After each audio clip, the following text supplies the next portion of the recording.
thank you so much for the introduction and the invitation to speak here. We're going to make a quick shift from images to text. And I want to talk about the kinds of things that we can do when we're looking at plagiarism detection and its responsible use. Now, the short form of my talk can be over in a minute. Software cannot detect plagiarism, full stop. So the thresholds that were talked about yesterday are kind of meaningless. I've actually changed this talk, I think 17 times since yesterday, because of the things we've been discussing. I am also active in the German plagiarism documentation group, Gutenberg-Wiki and Wiki, that have been documenting plagiarism in doctoral dissertations. We've published 210 documentations to date. I get paid for by the German government because I'm a professor. And I also, just like Elise, get some honoraria for talks and do paid consulting work. But my Wiki work has all been pro bono or part of my research at the university. And I published a book back in 2014. It's terribly old, forget it. And I participated in Tracy Bertag's Handbook of Academic Integrity that was published in 2016. What I'd like to do in this talk is start off with a little bit of discussion of what the problem is, and then talk about your hopes and dreams. And then I'm going to take a big bucket of ice water and dump it on your heads, because the software can't really do that. And I want to close with some, I hope, beginning a discussion on the responsible use of such software, because I'm not necessarily the person that can be talking about this all. There's a song by Tom Lehrer, who in the 50s and 60s had a lot of really funny academic songs that he was singing. And I really like this one that is about plagiarism being the only way you can get ahead at university, only be sure always, please, to call it research. So the question is, does everyone plagiarize? I mean, instructors assume that their students plagiarize because they find so much. Of course, this could also be the point that students don't really understand the point of academic writing, and we have to tell them about it. Now, journal editors will assume that researchers plagiarize because the tools that they're using are signaling so much plagiarism. And I've discussed a lot with researchers who say, well, the materials and methods section is always the same, we copy this. Or they will say the literature review is always the same. It's already done, so I just copy that. And of course, researchers do copy portions of their previous papers. So I have an extra slide that I put in on that to talk about self-plagiarism. How much plagiarism is out there? I get asked this question by every single journalist. This morning, a journalist asked me, is there more plagiarism in the United States than there is in Germany? I could write an article about that. And I gently explained to him again, we don't know. Yeah. Donald McCabe was a researcher from Rutgers University, did a lot of research on cheating behavior amongst students. Now, he was looking at self-reported plagiarism and cheating. So it's kind of, are they being honest or not? He was finding a lot of decreasing amounts of self-reported plagiarism. Don passed away a couple of years ago, but the ICAI, the International Center for Academic Integrity, is currently running an institutional academic integrity survey repeating Don's work, so that we'll be able to see with a very similar survey whether it actually is decreasing or not. But my whole point on plagiarism, we don't know. We can only see a little bit, but we can't see around the bend. So the only thing that we can be talking about is the plagiarism we found, not the plagiarism that is out there. There's just no good way to measure that. What about the plagiarism submitted to journals? I've actually found a paper by Higgins, Lynn, and Evans that took 400 consecutively submitted manuscripts, and of course ran them through Turnitin, and used this to determine what percentage of the submissions had unacceptable levels of plagiarized material, for whatever this means, unaccepted levels. And they noted that major portion of these plagiarized manuscripts were submitted from countries where English was not an official language. I myself have done some PubMed investigations a couple of years ago. I presented this at the World Conference of Research Integrity. I have very similar experiences as Elise has had with dealing with journals. We took the PubMed download, million articles, and compared each with all the others. And we found tens of thousands of potential plagiarisms. However, there were things that were not plagiarisms. They were legitimate reprints, editorials published in multiple journals, editorial boards that have their own number under PubMed, stuff like that. I reported 160 cases, but the results were underwhelming. What about, we're going to copy the literature review? Well, this is my standard example for why it's not a good idea to copy a literature review. Back in 1980, there was a 5-sentence letter to the editor published in the New England Journal of Medicine. Quote, "We conclude that despite widespread evidence of narcotic drugs in hospitals, the development of addiction is rare in medical patients with no history of addiction," unquote. In the ensuing years, so many people have cited that letter as being up to even an RCT on the opioid addiction. This group here around Loing, McDonald, Stanbrook, Dalla, and Gerling in 2017 did a citation analysis of that paper. They found 608 citations and 439 cited that 5-sentence letter as evidence that addiction was rare in patients treated with opioids. So they concluded that this could actually have contributed to well, the opioid addiction problem in the United States. So even if you're copying a literature reference, you might want to make sure that your references actually state what you think they do. Self-plagiarism. Everybody gets upset about this. I'm the author, it's mine. Miguel Loic has a nice publication where he identifies some of the problems that we have with this. Some were mentioned yesterday, like CV doping, because you've got multiple publications that are actually the same thing.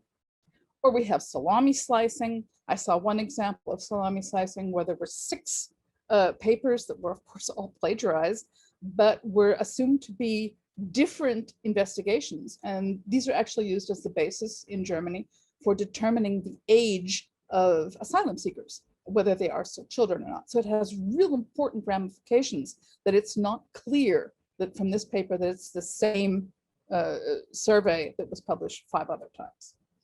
Of course, there's copyright issues. It's potential that you assigned your copyright to the publisher, so that's your problem. But I want to emphasize what Dorothy's been saying in the chat this morning. What about the readers? Duplicate publications steal the readers' times. So just reference the reuse. Just say, these are the methods and materials that I used in this publication, or this is the literature survey that I used in this other publication. Of course, the journal editors might not like that. Now, I know that Miguel's report here is from ORI, and there's this big note, ORI, self-plagiarism is not considered research misconduct in accordance to 42 CFR 93.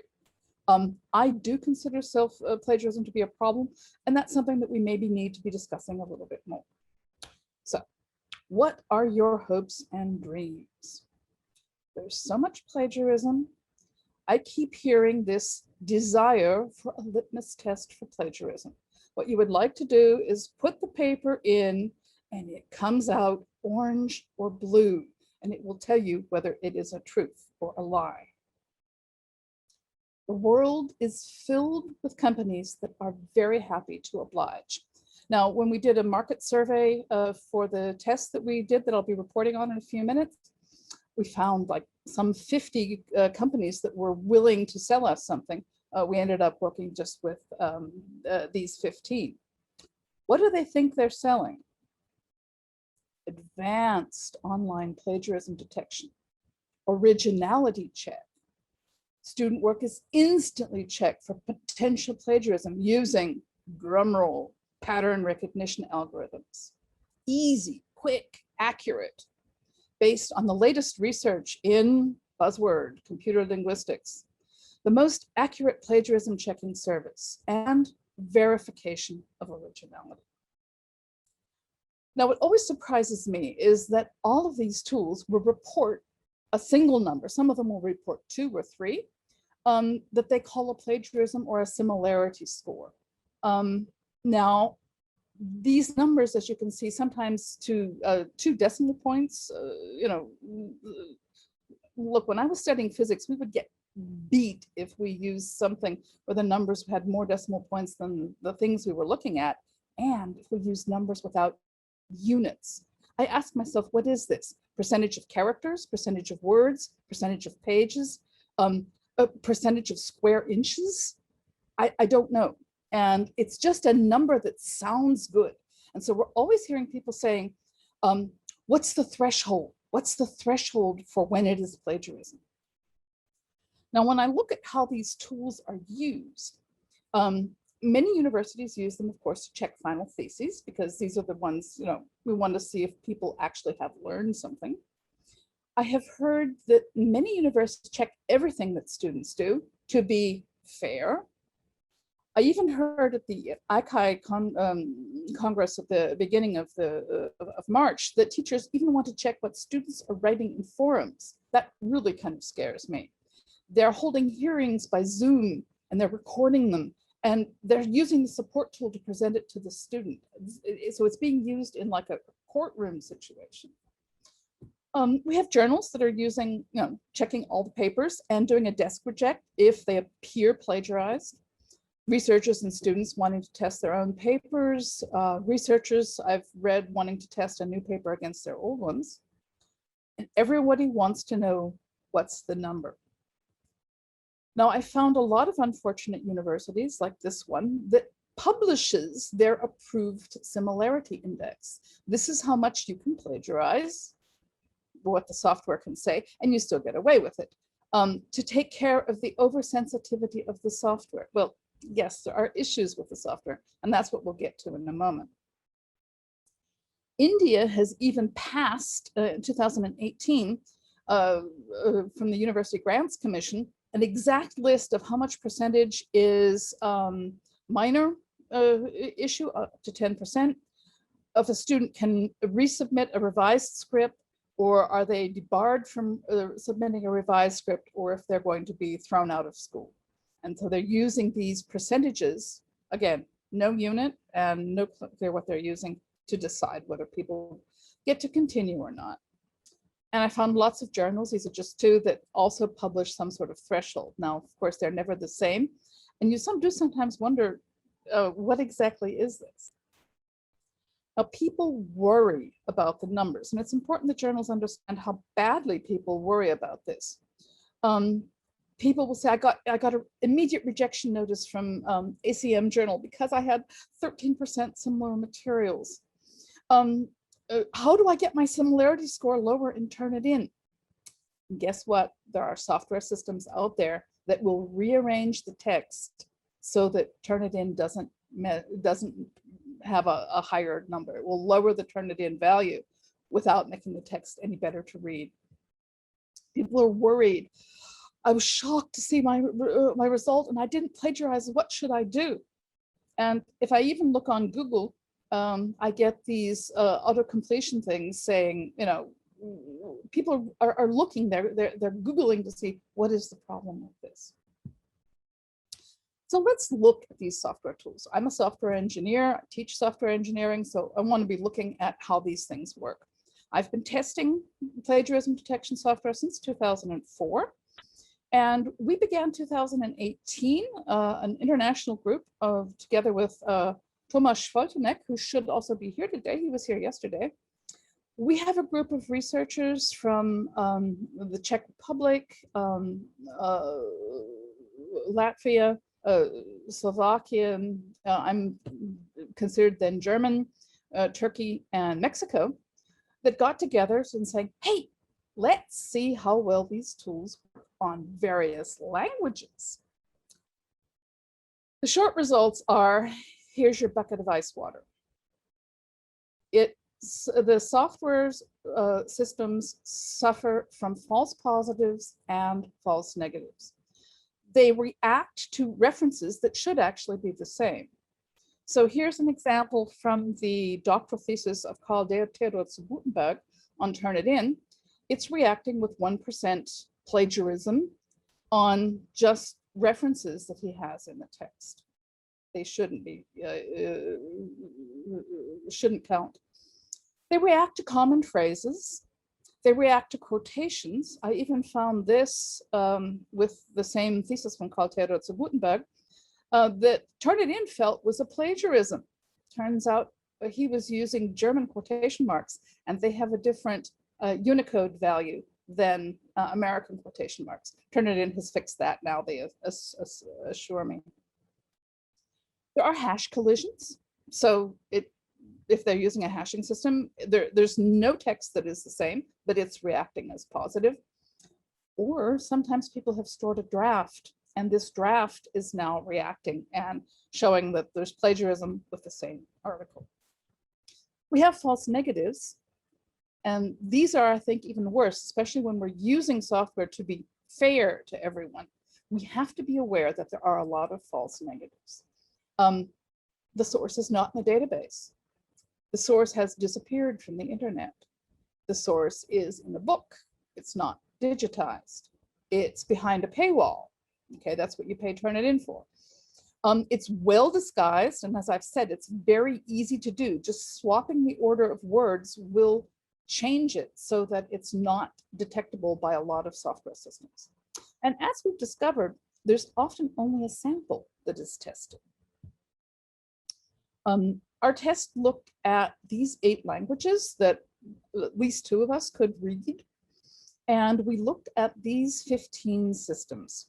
Now, Turnitin is the same database being used as Authenticate, which was talked about yesterday in some of the talks.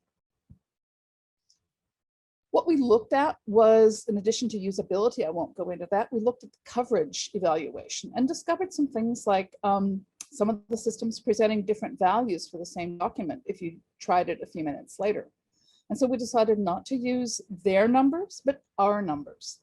And we would, per language, take 11, sometimes a few more documents per language, and 2 people would independently examine each of the reports, and we would grade this. Did it find all the plagiarism, major portion, more than half or less, minor portion, or none? So this is not an exact measurement, but this was 2 people independently looking at each report. All right, here's the bad news. When we look at languages, we can see that there's quite a difference in the languages. So that we can see, of course, that English is the language that comes out more or less best, although there are some systems that just, don't work on any of the languages. And you can see that even though, these are middling grades that come out for this, this is not the perfect one that you would actually expect for software that says it's easy and quick and finds all plagiarism. We then separated the numbers out by source. We had looked at Wikipedia as source because we assumed that's what people use. Open access papers, we had some tests with a student thesis that kind of bombed, and using online articles. And here we can also see that they weren't really brilliant at finding it, although Wikipedia seemed to work best. Now, Wikipedia we looked at in 3 different ways. We took a copy and paste, then we did just a synonym replacement, more or less mechanical, and then we did a hand paraphrase. And as you can see, copy pasting from the Wikipedia, that was able to be found by most of the system. But as soon as people start replacing things with synonym, the numbers drop. And as soon as they do some real paraphrase on it, it's way down. So the systems now, of course, they're all promising that they're doing semantic work on this. They're not there yet, even if they're thinking of doing this kind of thing. We also cut our data according to the plagiarism method, just to see if there was any difference here.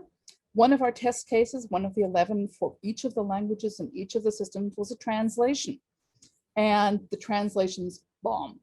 None of the systems were able to find anything near the plagiarism that was available with translation plagiarism. So here's the whole result. If we have here, this was our usability that I haven't talked about, and this direction is the coverage. 5 was the most that could be found. They're mostly here around the middle.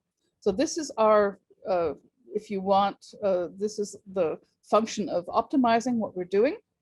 After we finish the test, unit check and Turnitin went together, that is Turnitin purchased unit check. Then PlagScan and Urkund went together to call themselves now original. And just, was it last week or the week before last? Yeah, I guess it was last week. The owner of Turnitin announced that they've just purchased original, or they're trying to purchase it, dependent on whether the European anti-competition offices will let them do so. So we're down to just one company, Procuratus, that is owning these 4 systems that are pretty good. My message is, it is impossible to prove that a text is not plagiarized. The only thing that you can demonstrate is the presence of plagiarism. And you do that by documenting a text similarity. This, of course, doesn't keep the companies from advertising that they can do this. So Compilatio, which is a French system, it gives their students a document saying this is certified that it's without plagiarism. Thank you, Elise, for the advertising for my similarity texter. This was a bachelor's thesis that Sofia Kaladopoulou did for me a couple of years ago. And this is based on work that was done by the Dutch computer scientist Dick Groen. He has a tool called Simtex that is completely unusable for people who are not computer scientists. So for our work at VroniPlugWiki, we had done a version in JavaScript that, you know, it works. That's what we use on the web page, but it still needed things for investigation. And Sophia sat down and did a great job of doing this in browser. So that means you're not sending your text somewhere else, but the work is being done on your machine, which is a really important point. And then it's the case, it colors things that are identical in the same color. That means that the differences now pop out into your eyes because they are now not colored. You see it changes color when the text is not the same, when a word has been inserted or a word has been removed, and you can click on the colors and it balances on the other side so that you can go back and forth with this. And then you edit the text so that you put in page numbers and stuff like that, so that you get it so that it looks exactly right. And then you can print it out, you can make a PDF, you can make a screenshot of it. And that just makes life so easy for you. So Elise, I'll put your desire for a multi-document one on my list of theses. Students don't like doing things for plagiarism. They think that's really boring. But maybe I'll have another Sophia come by who will be willing to do something like that. So what's the responsible use for such support tools for plagiarism detection if it doesn't really do what we expect it to? False positives, false negatives, and not just minor. We have a lot of them. Are we going to assume that everyone is guilty until they get proven innocent? I don't like that, because I want to be able to trust both my students and my colleagues. I would say that it would be better to be using these tools only after we've read something, when we have a suspicion, and not just generally run everything through the system. Although I do understand the problem. This is my colleague's office the day after theses are due. And you've got this meter-high pile of things to read through. We'd love to be able to sort out the plagiarisms first so we don't have to deal with it. That's what we'd really like to have. What do I think is a responsible use of support tools? Well, I don't think it's good to use it everywhere. I would suggest only using it when suspicion arises and understanding that it is just a tool. So we need schooled personnel. This is good to be library people or people from computer centers who understand how to use these very complex systems. And they should be administering the use of the tools together with instructors. Now, the reports have to be critically examined. I have tried to talk software systems into losing the stupid number. And they all just smile at me and say, but that's what our customers want. They want the number. I've tried to show them what a Voronoi diagram looks like, the web. Yes, that would make a lot more sense, but no, our customers just want one number. I think we need to work a little bit more at avoiding plagiarism. And at university level, that means we have to put more effort into teaching students how to write academically. They don't know. We have to give a good example in our own writing, and we have to explain to them why we give credit by referencing. They think this is just some sort of torture that we do to make them have to write this weird way. In research, I think also researchers should use the tools together with schooled personnel and not just dump papers in and see what comes out. Now, I'm really happy to hear that a lot of journal editors are currently being trained in the meaning of the results. I was happy yesterday to see people saying, this doesn't prove plagiarism. Absence of evidence is not evidence of absence of plagiarism. That's the other point of view. And so I'm seeing that people are beginning to understand in journals, the number doesn't really mean anything, but it's also important to understand that even if it says 0%, there can still be plagiarism. That's the important point. We need to train young researchers about academic integrity. They don't automatically know about it. We have to get this mindset that Dorothy's been emphasizing here, where I keep clapping. Publishing is about communication. We've got to think about the readers, not the writers. So let's shift our focus to readers, yeah, and use these tools so that we understand, okay, they're just a tool. They're not solving all the problems. So in summary, just because the software doesn't find a source doesn't mean it's original. And just because the software finds a text similarity doesn't mean it's plagiarism. What really bothers me is that plagiarism that is not discovered and is not sanctioned is going to serve as a reinforcement if it results in good grades or better publication metrics. If they have success with it once, they're going to try it again and again and again. And so that's why I find it important that we do find the plagiarism and that we try and get rid of it. I know it's a whack-a-mole problem, but that's what we really need to try. And I'm done in the 30 minutes. I apologize for talking so fast. I'm looking forward to your questions and seeing that we can continue this discussion. Thank you very much.